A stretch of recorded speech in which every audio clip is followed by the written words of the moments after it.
Time to check in with our lizard overlords. What are they up to? Well, this. Is this the worst hour now? Are we done our first hour? Yeah, we're into our worst hour now. Keep your expectations of this episode low. Starting the worst hour now, I feel like we've crossed into maybe not great content hour. Welcome to our worst hour. So, in my university days, I went to plant trees. Like those little trees, you go up north, you get on a fucking bus. That so much seems like something you would do. Why? Just seems like something you would do. I went with a bunch of friends. You buy this big sack with two big tubes on the side, right? Little shovel. Good pair of boots, whatever. And I went to plant trees for whatever, a couple months. Well, I didn't last the whole time. I fucked up my knee. But on the bus ride up, my dad drove me to Toronto. I got on a bus from Toronto to Sudbury. And then I don't remember how some place called Plateau, Northern Ontario, whatever. I remember getting on the bus, this little Asian guy who I had met along the way, he was coming the same way. He goes, "Oh, we're stopping at a beer store. Do you want to split a six-pack?" I'm like, what? And I wasn't much of an adult, but I knew that I fucking could drink multiple cases of beer, like multiple 2-4s. I didn't need to be splitting a six-pack with this fucking little Asian guy. So maybe he needed you to split a six-pack with him. You needed fucking body heat up there, I'll tell you that. In April, my God. Living in a tent in April in Northern Ontario is fucking terrible. None of this would have happened for me. It was fucking god awful. And you made something like 8 cents per tree or whatever. But I mean, they're only little saplings, but you are literally running. And I'm not a lazy person. So you are fucking running with these trees, running to the next hole, 2 spaces apart. How much money did you make doing this? Oh, I made a couple $1,000 or whatever, but then I hurt my leg, hurt my knee, it was fucked. Had to go back home. Knee was the size of a fucking grapefruit. I'm just thinking, after camp fees and everything, you make just as much money at home. Working 8 or 9 or 10 hours, whatever. I worked conservation. I ran the skid steers and shit, ran the 4-wheelers with the little dump trailers on them. Shit like that. Building trails in the bush. Building little change huts and shit. Grass cutting. But I got to go home at the end of the day. Sleep in a fucking real bed. Oh, I'm down for what you did. That part of it. I would never go to the forest and... No. They're like, oh, if you see a bear, look big. If you see a bear, there's no one around you. There's nobody around you. Look big. What does that mean? Big. I was fucking 135 pounds, man. Look big. What does that mean? I don't know. Stand up. They're more afraid of you. Yeah, you fucking tell me that when there's a bear. Paces from you. I love when people say stuff like they're more afraid of you. They're not. They're 100% not more afraid of you. I spend fucking 8 hours a day, 10 hours a day in this bush. This thing spent its whole life there. It can run way faster than I can. It's not afraid of my little fucking 22-inch shovel. These are so many multiple reasons I would have never participated in this. Stupid, man. Why did you go? Because they're like, oh yeah, you'll make 15 grand, or well, at the time it was 10 or 12 grand, but the inflation thing, now it's fucking 15, 20 grand. But I guess if you're in this small camp, you can't spend the money. Spend it? No. But are you gonna suffer like that and then not spend your money? Me, no. I can confidently tell you, I would not. I would not. I could come home and not spend my money and not suffer. At no point in my life, because I think when we're all around that age, people will say, "Oh, you should go plant trees." Yeah. At no point in my life did I say, "Yes, that's a good idea." Every time someone brought it up with me, I was like, "Yeah, I'm not doing that." And so you start off in Ontario. If you do really well, we'll send you to BC. You fucking retarded. I already don't like doing it in Ontario. I'm not gonna get on a plane and do it in BC. Hey, The first after the first day, you got back to your tent. It was your first day. You overdid it because everyone overdoes it on their first day. You got back to your tent. They gave you like a small bowl of some kind of porridge, and you're sitting in your tent eating the porridge, hoping no bear rips the side of the tent open for what's left in the porridge bowl. Fucking hanging your food up in a tree. At some point, did you look around? Now you're cold. You're cold too. You're shivering. At you some point, never did stop you? being cold. At some point, did you look at the small Asian guy and go, "We've made some regretful decisions here"? No. I don't know if he lasted either. Who fucking knows? My God. Like, nobody needs to do this with their life. But now I can say, if my kid goes, you know what, I'm gonna go plant trees. No, the fuck you're not. You're gonna stay here with me and we'll plant trees with a root ball. Like a 36-inch root ball. I guarantee you you will make more money. And I'll let you sleep in the house at night. If she comes to you and says, "I want to plant trees up in the forest," you should take her outside and set up a tent. Say, "Sleep here for a week, and then Yeah. tell me how Yeah, much you you tell want to me. go to Yeah. the forest." So if your first couple days, you had to have your trees evaluated when you were planting them, um, to make sure that they were the correct spacing apart and uh, so that they weren't something called a J root. So that's whenever you plant the tree, but the root system on them comes out, and if it flips back up, it's called a J root, and the fucking tree's gonna grow for a while, but then it's not strong enough and it falls over, right? And in order for these reforestation people to pay you, they need to know that your trees are gonna survive, right? So That seems fair. yeah, fine, but on the first week, they don't have enough time to evaluate everybody's trees. So you continue planting and you can yell at the person beside you, right? Because they're, I don't know, 50 meters to each side of you, right? And so you know who's planting and how far ahead they are and shit like that. And you're like, fuck, this person planted a lot, or fuck, I'm way ahead of this person. And then at the end of the day or the end of the week, they'll have the evaluation. And the person beside you that was fucking way up ahead, well, all their trees are J rooted. You make zero fucking dollars all week. No. Your trees are fucking no good. Could you imagine? Or some people are like, oh, I need more trees, I'm out. But they took all their fucking trees and hid them under a fucking rock, I was gonna right? ask if people Because tried there's to so do many that. trees going in, nobody goes along and counts them all. You Right. get paid by what you take, right? So then they start fucking clawing money back from you for wasting all these trees and shit. This is what a fuck around. What a fuck around. How did you apply for this job? Oh, I'm sure you can find it. It was back in the early days, well, not the early days of the internet, but 2005 or so. You can, we had internet back then. I don't know how. And there's I special can't. I websites was for just this. saying, you were saying you're doing this in 2005, and I'm like, I forgot how much older I am than you. Yeah, yeah, yeah.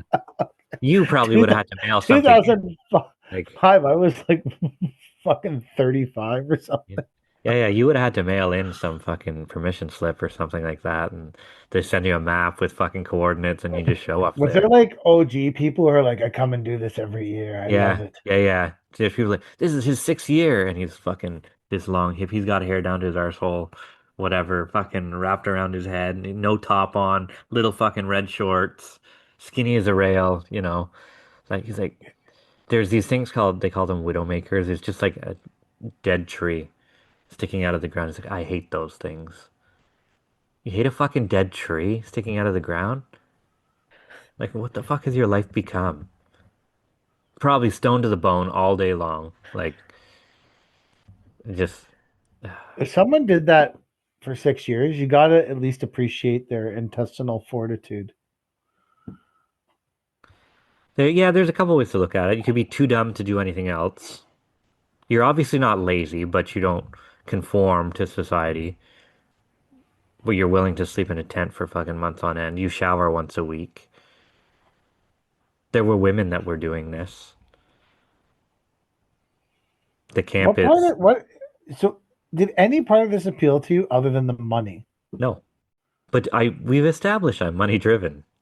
I know, but that's why I'm I'll do a asking lot you. of Like things for money. even in 2005, you looked around at all your money earning opportunities and thought the But best thing I can do is sleep in this freezing tent.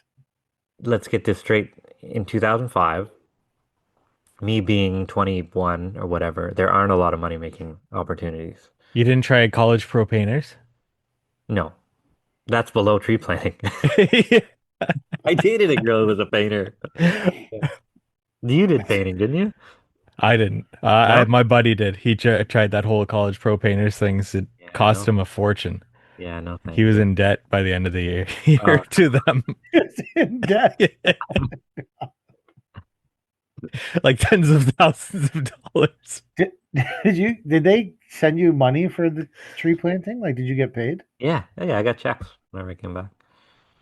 Yeah, whatever. So when you hurt your knee, did they try to convince you to stay? Or were they like, get the fuck out of here? You're dragging down the rest No, of they said, us. "Do you want another couple days?" Actually, I hurt my knee and I can't plant. They're like, "Yeah, you can't plant. Your knee's fucking huge." She's like, do you want to work in the kitchen? I said, "Yeah, I'll work in the kitchen." So it's fucking hobbling around the kitchen. I was cracking eggs, like because you're feeding fucking 70 people, right? 70 treatment. I love this story. So This is one of my favorite things you've ever done. he's like, "What? Have you ever worked in the kitchen before?" No. Okay. You think you can crack these eggs? And the pot, I swear to God. What? I think it's that funny. Everybody No, else. it's awesome. I love this story. This is just I fucked up my knee. I couldn't get home. I ended up in a kitchen cracking eggs. No, it was a kitchen in a fucking double wide trailer, right? Because that's converted into a kitchen. And this pot is as big as a fucking bathtub, right? And he just starts wheeling out these crates of eggs. He's like, if you want, you can sit on this stool, just crack these eggs. And so cracking one egg at a time isn't doing it, right? So you got four fucking eggs in your hands, like two on each, like one here on each side. And you're cracking the eggs and you've got a system where you're flipping the shells, so you're not getting any shit. And he's like, "Holy shit, you're pretty good." He's like, "But don't worry, if you get some eggshell in there, just leave it. Don't go digging with your arm in the eggs to get the shell. Just leave the eggshells in there. They'll get mashed up by the end of it. People don't even know they're eating them." Like, okay. Did you get paid to do this, or only the Yeah. tree planting? Yeah, you got like Oh. I don't know, $13 an hour or whatever. Hmm. It wasn't like piecework, but yeah, so like finished cracking the eggs. He's like, "You want to chop some peppers? Chop some peppers, fine, whatever." He's like, "You're really good at this." I'm like, "Yeah, thanks. I'm just not an idiot." Like, like, do you want to do this for a couple more days? Not really. I guess if you, but, you know. Because what else were you going to do? You're just going to sit in a tent with a blown knee. Yeah. Or did they go to town every day? No, they went to town once a week. So you were, well, after you blew your knee, you were stuck there until the next time they went to town. Yes, but one of the people I went up with had a car. So I went up with my best buddy from university, a girl that we were friends with, and the guy that she was seeing. And he had a car. So all the three of them drove from Kitchener, and I met them up there. And With then your three at the end beers of and the an Asian guy. Yeah. So at the end of this whole thing, at the end of the 2 weeks or How something, long did they last? same time at the end of 2 weeks, they're like, "Fuck, we've had it with this. You want to go home?" I'm like, let's all go home. I said, "Can I get a ride with you guys?" They're like, "Yeah." They drove me to Toronto. I got on a train from Toronto back to Cornwall. Called my dad, "Hey, I'm home." He's like, "You only were there 2 weeks?" I said, "Yeah, I can make more money up here." Okay. How'd you blow out your knee? It's the terrain is fucking terrible there. Okay. Like, it's all logging country, right? So, like, everything's fucking demolished. There's ruts everywhere, slippery rocks. Like, it's just no man's land up there. There's a bunch of J-rooted trees. Yeah, a bunch of J-rooted trees, bears chasing you. What a fuck around. None of that experience seems appealing. But is it not something that a typical landscaper would have tried? I Not guarantee I'm me. not the only one who's done this. There's Oh, I bet there's lots of people who have tried it. Yeah, I'm just saying I wouldn't. No, no, okay, you're smarter than I am. My God. I'm not a particularly outdoorsy person though. I could go either way. If that's the task, I can get into it. But now that I have, I fucking hate being outdoors. well, on the weekends in the summer, and when my wife says, let's get outside and do something, I don't want to go. I want to be inside. But, I fucking totally agree with you. Fuck outside. but Anyone who loves being outside, I will stand behind this forever, and I say it a lot. Anyone who loves being outside has never been outside when they didn't want to be. yeah. If you're like, But I love being outside, I'm like, do you? You want to come switch this water box in this driveway with me at minus 35, where the water coming out over the driveway is literally freezing your feet to the fucking driveway as you're doing it? You want to come do that for a day? Because I'll tell you how much you don't fucking love being outside that day, bro. one of the reasons I bought the cottages is because I can moderate how much outdoor time I get. That's as much outdoor as I need while still being able to get inside really quickly. You can go Fair. from enjoying the outdoors right inside. You can be like, it's a little too hot. I'm out. Yeah. Oh, just let me dip inside to get a drink or something and spend 15 minutes in there. Oh, inside for some. Can find a drink. I just like being inside. I fucking hate it out here because I Yeah. spend all my time outside. Yeah. Yeah. Yeah. I am not a huge fan of the outside. I don't know if I ever have been. It depends what I'm doing. I like hunting or fishing, but there's Fuck no fishing. reward associated with the outside. I don't want to be there. Yeah, I'm not a big outside person, hunting or fishing. I did sit outside on the patio by the pool this year a few times in the evening and smoke cigars. So that was A nice evening outside is okay. I didn't mind that, but I was in very close proximity to the patio door. So to your point, I could come inside whenever I wanted. Hmm. What did you do as your youth job, Mike? Working at the stone yard. Well, I worked for a grocery store, then I worked for the stone yard, and then yeah, that was it. What did you do at the grocery store? I was the cart guy. Nice. Oh Yeah. yeah, we see in my city they let the retards do that job. Like they had It's- retarded guys out there pushing the carts. They were always the slow people, right? And they would talk to the customers as they would go into the grocery. Oh, you're looking good today. Fuck off, Randy. I remember I was walking into the grocery store with my mom one time, and he goes, "Is that your sister?" Fuck off, Randy. Did you Ah, know him? I think he got in trouble for touching somebody or something. Like, I think he was a pervert. Yeah. That's what the Throwing, car guys were like in my city. throwing Randy under the bus here on the Not Our Finest Ever Fun.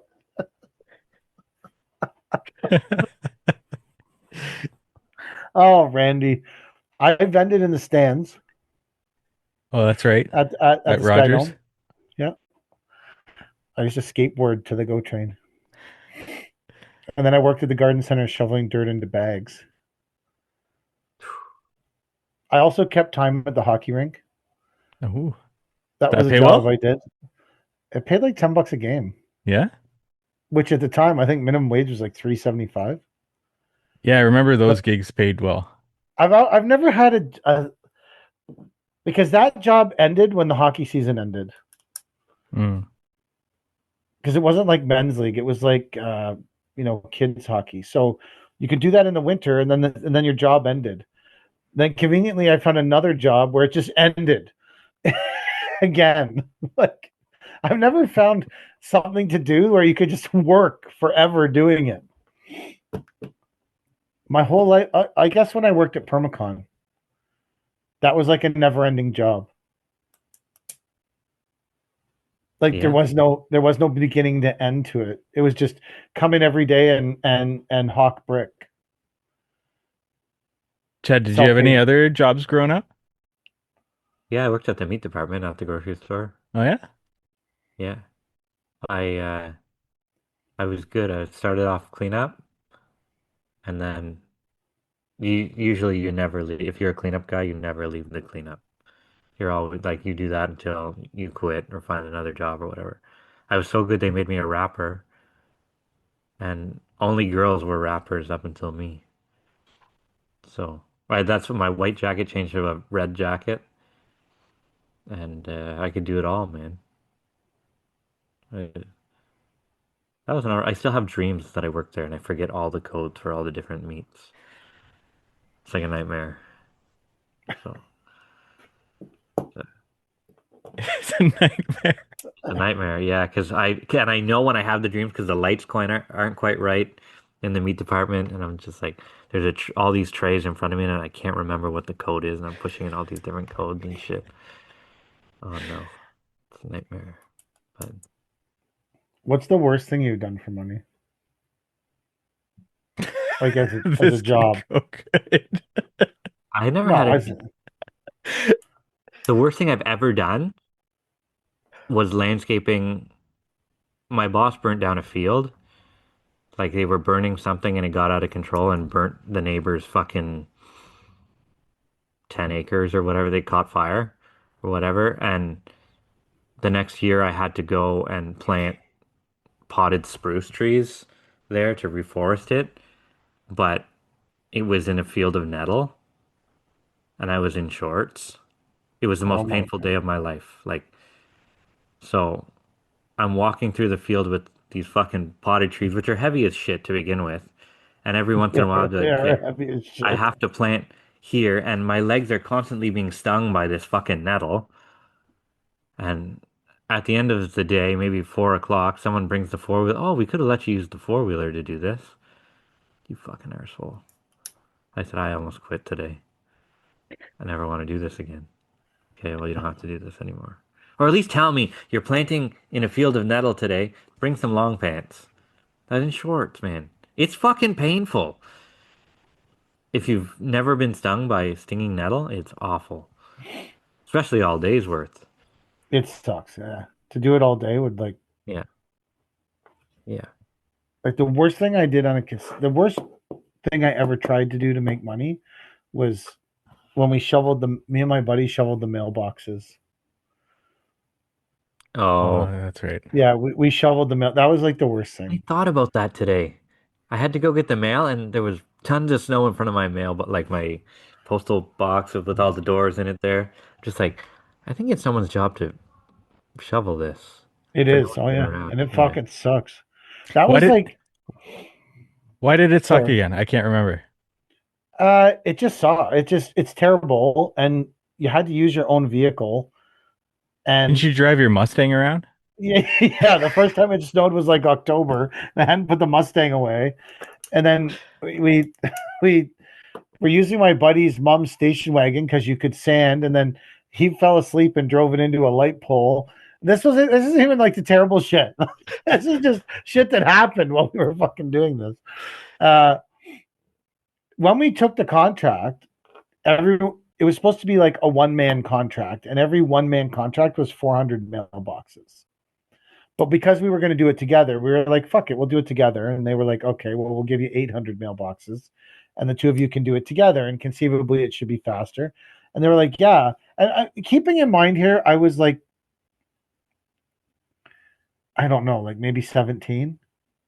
I think this is one of the first like entrepreneurial things I tried because it was like a contract. Is Like, this the government handing out no, mailbox cleaning contracts to Canada 17-year-olds? Post.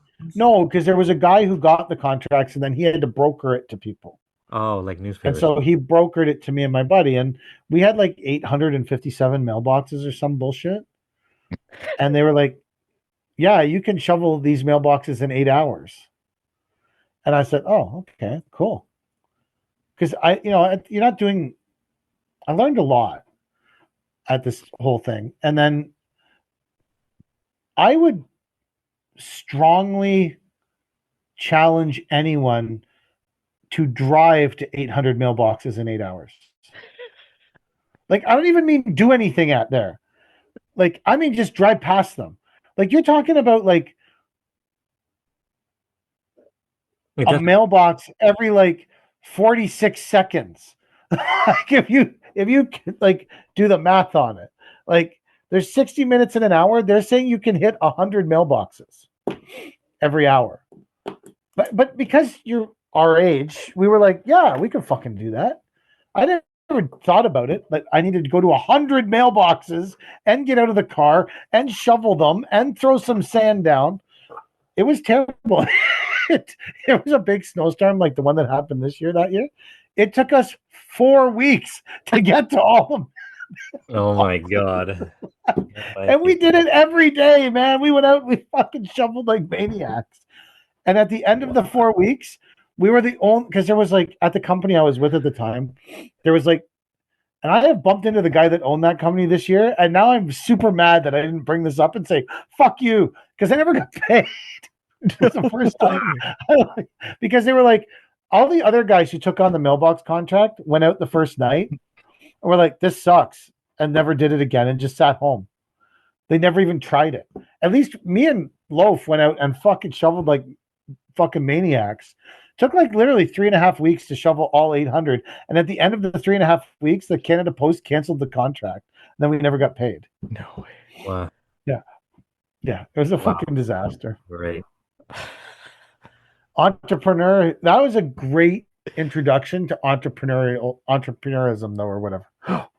Like, Right. it was fucking amazing. It was terrible. It's like, we just did it forever, like 12 hours a day. Because then once you do it, then the plow comes by and buries all the fucking mailboxes again. You got to start again. Yeah. Shoveling the fucking mailboxes, shoveling the fucking mailboxes. Fucking awful. Anyways, I know we've talked about this before, but that was the worst thing I ever attempted to do for money. I've done some really shitty things like Chad in one day. Like when we were replacing the pipe at the guy who owned Ridge Lake's cottage, and it was flooding, and me and Kazim were standing in the fucking water up to our waist, and he got like hypothermia, and we had to pull him out and get him into the truck and then slowly warm him up as a person. That was shitty stuff. Like, that was shit. It was like a freezing rainstorm, and we're driving to cottage country. And I'm like, as soon as we left, they're like, oh, there's a backhoe coming. And I'm like, oh, fuck. If there's someone else's backhoe coming, we are doing this. It doesn't matter what the weather is. We are going to do this because a fucking backhoe's coming. And no one's going to want to pay the 4-hour minimum. Like, that was shitty, too. And that was the probably operator doesn't care. The backhoe operator doesn't give two shits what the man on the ground is like, especially if they don't know them. That would be my nettle day, probably. That day would be my nettle day. But like, to do something consistently horrible on a regular basis, the mailboxes were the. And then a guy hired us, and then the Canada Post took the contract from one guy, gave it to another guy, and he called us and said, hey, I need you to go check, because now it had gotten warm and there'd been a melt off, and he said, I have 2,500 mailboxes. I need you guys to drive around and check them. Now, there may be some work at some of them. A lot of them are going to have no work, but you just got to go around checking the mailboxes for $1 a mailbox. And we said, okay. Because again, we were young and foolish. So we drove to 2,500 mailboxes, checked them all. And legitimately, a lot of them needed no work. So it was just a free $1. Bang, bang, bang, bang. We got to all 2,500. Okay. Well, whatever. It was, you didn't have to get out the shovel. Yeah, you're right. It wasn't free.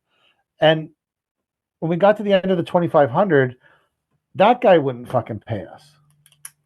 I remember going to that guy's condo building and waiting in the lobby for someone to go in the door, and then sneaking in the fucking door afterwards, and then going up in the elevator and absolutely, me and my buddy, beating this guy's fucking door with our fists. until he answered, and his wife and his kid were in there. And I remember them all being horrified. Well, we went in and we're like, we need our fucking $2,500 right now, motherfucker. And we're in this guy's condo where he thought he was fucking safe because there's all this security, but we had snuck in when someone else went in, and then he gave us our $2,500 in cash, and we fucking left. Good. But he had that coming to him, right? Because fuck yeah, couldn't do that to people. you're at my house where my family is. I'm like, you're fucking right. I already got fucked on these mailboxes once, you motherfucker. Yeah. No, you did what's right. Nothing wrong there. All right, I gotta go move snow. Enjoy the money. If we can't stress enough, though, I think on this podcast that we will be at the Heavy Equipment Show recording live. And if you have a problem with Chad, which most people do, don't blame them. I don't blame them either. Some days I don't like you too. Oh. So Thanks. You can come and have it out with Chad on the podcast. We're recording live at the Heavy Equipment Show for 2 days. You're going to get all these little fucking dump trailer guys lining up to have a go at me. We're going to bring a rock that you can spit on too. There you go. Yeah. Yeah. We'll bring a paver and you can spit on it. Yeah. What paver company will sponsor the spitting paver? Do you think we could get someone to sponsor the spitting paver? No. I don't think we probably can. Not. We'll get a spittoon. Yeah. We'll get a spittoon. Spittoons are the new thing. So we will be at the heavy. When is the Heavy Equipment Show, Mike? 23rd, April 23rd to 24th. And what's the code to get in for absolutely fun? This isn't a Mulder 10, a Brian's Ball of Wax, a fucking Allman 15. This is a Not Our Finest Hour fucking 0. 100%. You pay nothing with this code. We don't tolerate a 10% code at this podcast. What's the code, Mike? I think it's it's NOFH, and the link is in the show notes. You can just click that link to sign up. It'll automatically apply that promo code. So just click the link. It's easier. NOFH is the promo code, though. Click the link in the show fucking notes. All right, that's the end of the podcast. Thank you for watching. Yeah, those people run the world. They're so impressive. What a bunch of freaks.